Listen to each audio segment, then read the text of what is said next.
ডুমুর খেতে ইচ্ছা হচ্ছে, কিন্তু কি করে কাটতে হয় বা কি করে রাঁধতে হয় ঠিক বুঝতে পারছেন না? তাহলে আমি আজকে ডুমুর রান্না করে আপনাদেরকে দেখাচ্ছি। প্রথমে আমি এইভাবে ডুমুর নিয়েছি আর এখানে একটু জলের মধ্যে হলুদ মিশিয়ে নিয়েছি। এবার আমি ডুমুরটাকে কাটবো।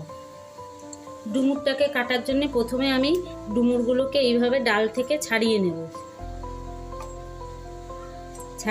এইভাবে ছাড়িয়ে নিয়ে এবার এই যে হলুদ জল রেখেছি এই জলের মধ্যে কেটে কেটে রাখবো। কিভাবে কাটতে হবে, এই চারদিক দিয়ে এরকম পাতলা পাতলা করে এইভাবে কেটে নিতে হবে, কারণ ডুমুরের এই দানাগুলো খাওয়া যায় না, এগুলো সেদ্ধ হয় না।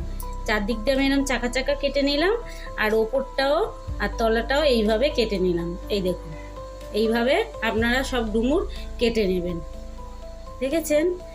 তাহলে আমি সব ডুমুরগুলো কেটে নিই। আর কাটার আগে অবশ্যই হাতে একটু সর্ষের তেল মাখিয়ে নেবেন। ডুমুরটা সব কাটা হয়ে গেছে, আমি ওই একইভাবে সবগুলো কেটে নিয়েছি। আর এখানে ছোট ছোট দেখে দুটো আলু কেটেছি। এবার এটাকে ভালো করে ধুয়ে প্রেশার কুকারে 4টে সিটি দিয়ে নেব। আমি ডুমুরটাকে প্রেশার কুকারে বসিয়ে দিয়েছি। আর ওই আলু ডুমুর একসঙ্গেই একটু নুন দিয়ে 4-5টা সিটি মেরে নেব। ডুমুরে বাটনার জন্য আমি নিয়ে নিয়েছি 1 টেবিল চামচ মৌরি, 1/2 টেবিল চামচ ধনে, 4টে লঙ্কা আর একটু টমেটো।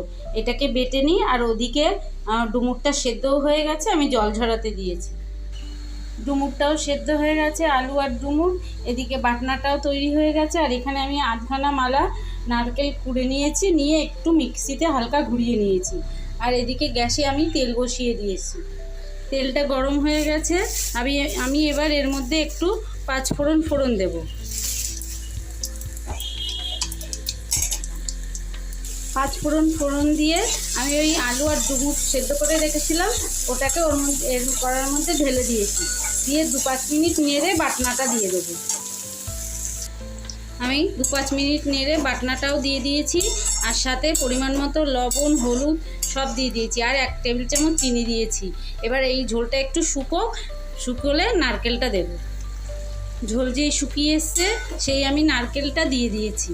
এবার নারকেলটা দিয়ে ভালো করে নেড়ে চেড়ে ঘি, গরম মশলা দিয়ে নামিয়ে নিতে হবে। হয়ে গেল ডুমুর রান্না করা। আপনাদের যদি মনে হয় এইভাবে ডুমুর রান্না করা সহজ হবে, আপনারা বাড়িতে তৈরি করে খাবেন। আর আমার রান্নাগুলো যদি আপনাদের ভালো লেগে থাকে তাহলে লাইক, শেয়ার, কমেন্ট অবশ্যই করবেন। ঠিক আছে, আমি এবার ডুমুরটা নামিয়ে নিয়ে আপনাদেরকে দেখাচ্ছি। একদম তৈরি হয়ে গেছে ডুমুরটা, আমি এবার কড়া থেকে নামিয়ে নেব। আপনাদের যদি আমার এই ডুমুর রান্নাটা ভালো লেগে থাকে তাহলে অবশ্যই তৈরি করে খাবেন আর কমেন্টে জানাবেন যে এইভাবে ডুমুর রান্না করে কেমন হয়েছে। চিংড়ি মাছ দিয়েও করা যায়, কিন্তু আমি এটা নারকেল দিয়ে করেছি। কি সুন্দর হয়েছে দেখুন বন্ধুরা। আমার ডুমুর রান্না করা একদম হয়ে গেছে।